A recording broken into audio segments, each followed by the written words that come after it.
আওয়ামী লীগের 5 নেতার কারণে নাকি আওয়ামী লীগ সরকারের পতন হয়েছে, এমন তথ্য আজকে ইত্তেফাক জানাচ্ছে। এই তথ্যটা দিয়েছেন রিমান্ডে থাকা সালমান এফ রহমান। দরবেশ নামে খ্যাত সালমান এফ রহমান নিজেকে দরবেশ হিসেবেই জাহির করেছেন রিমান্ডে, এবং নিজের কোনো দোষ তিনি দেখছেন না। নিজেকে গা বাঁচানোর যে কথা, সেই কথা বলতে গিয়ে তিনি 5 নেতার নাম বলেছেন, তেমনটাই বলছে আজকে ইত্তেফাকে এই ব্যাপারে একটা ইনভেস্টিগেশন ছাপানো হয়েছে। সেখানেই বলা হয়েছে যে রিমান্ডে দরবেশ সালমান এফ রহমান তিনি 5 জনের নাম বলেছেন। কোন 5 জন? তিনি মূলত বলেছেন আওয়ামী লীগ সাধারণ সম্পাদক ওবায়দুল কাদের, সাথে আর কাদের নাম বলেছেন, সেই নাম বলা কোন প্রেক্ষিতে আর কি বললেন, তিনি নিজেকে কিভাবে বাঁচানোর জন্য সাফাই গেলেন, সেই আলোচনাই করব দর্শক এই ভিডিওতে।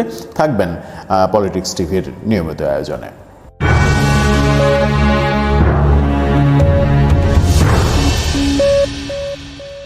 অনেকে অনেক কথা বলেন, অনেক রকম আলোচনা করেন। আওয়ামী লীগের পতন কেন হলো? আওয়ামী লীগের পতন কি শেখ হাসিনার কারণে হলো, নাকি অন্য নেতা যারা দুর্নীতির সাগরে ডুবে গিয়েছিল তাদের কারণে হলো? এই আলোচনা করতে গিয়ে অনেক রকম আলোচনাই সামনে আসে। কেউ শেখ হাসিনাকে দোষ দেন, কেউ তাকে এককভাবে দোষ দেওয়ার চেষ্টা করেন, কেউ বলেন তাকে কেন্দ্র করে যে একটা সিন্ডিকেট তৈরি, অর্থাৎ একটা দেয়াল তৈরি হয়েছিল, সেই দেয়াল আসলে শেখ হাসিনার কাছে কোনো ভালো ইনফরমেশন পৌঁছতে দিত না।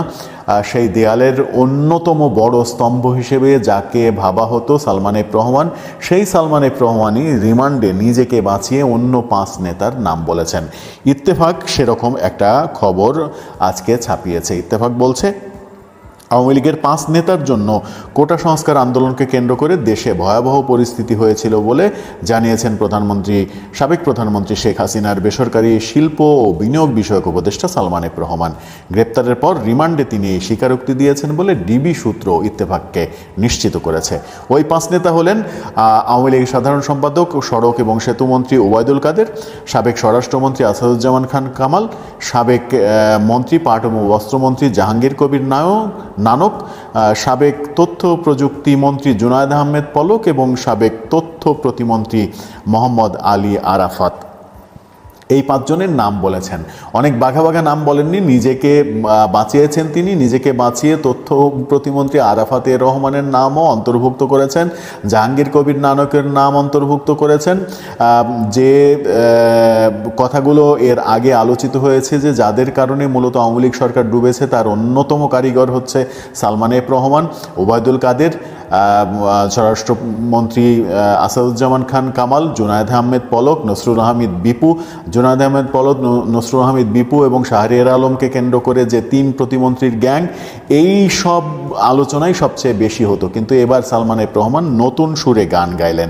সংশ্লিষ্ট ডিবি সূত্র ইত্তেফাককে বলেছে, সালমান এফ রহমান ডিবিকে জানিয়েছেন 5 জন নেতার জন্য দেশে ভয়াবহ পরিস্থিতি তৈরি হয়েছে, আর এই পরিণতির জন্য শেখ হাসিনা নিজেই দায়ী। তিনি শেখ হাসিনাকেই মূল দায়টা দিয়েছেন নিজেকে বাঁচাতে। সালমান বলেছেন, আমি যেহেতু ব্যবসায়ী, তাই ব্যবসায়ীদের সঙ্গে আমার বেশি বৈঠক হতো। ওইসব বৈঠক থেকে দেশের অবস্থা স্থিতিশীল রাখতে তারা চাপ দিত। আমি ওই চাপের কথা তৎকালীন প্রধানমন্ত্রীকে অবগত করতাম, কিন্তু তিনি পাত্তা দিতেন না। রুদ্ধদ্বার বৈঠকগুলোতে তিনি আমাকে রাখতেন না। অর্থাৎ সালমান এফ রহমানকে বাইপাস করতেন শেখ হাসিনা, এমন কথা তিনি বলেছেন, যেটা আমাদের এতদিনের যে আলোচনা, বিভিন্ন মহলের এতদিনের আলোচনা, সেই আলোচনার একেবারে রিভার্স পয়েন্টে।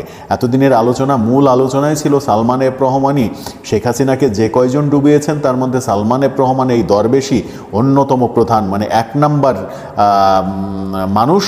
তিনি নিজেকে কিন্তু বাঁচিয়ে শেখ হাসিনাকে সমস্ত দায় দিচ্ছেন।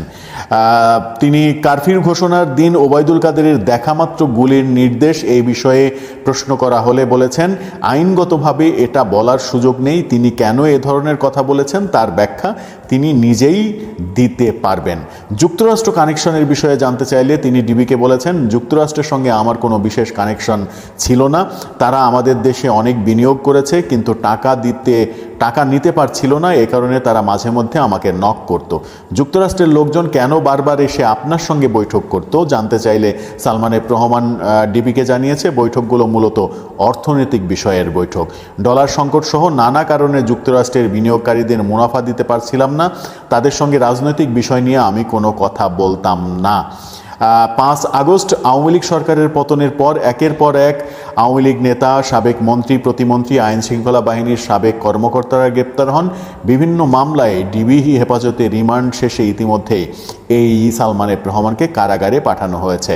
গ্রেপ্তারকৃতদের কাছ থেকে প্রাপ্ত তথ্যের বরাত দিয়ে ডিবি সূত্র ইত্তেফাককে জানিয়েছে, যেটা গ্রেপ্তারকৃতদের অনেকেই বলেছেন তারা শেখ হাসিনা সহ অন্যদের বারবার সতর্ক করেছেন, বলেছেন যা ইচ্ছা যা হচ্ছে তা ভালো হচ্ছে না, কিন্তু তারা কোনো উপদেশই শোনেননি।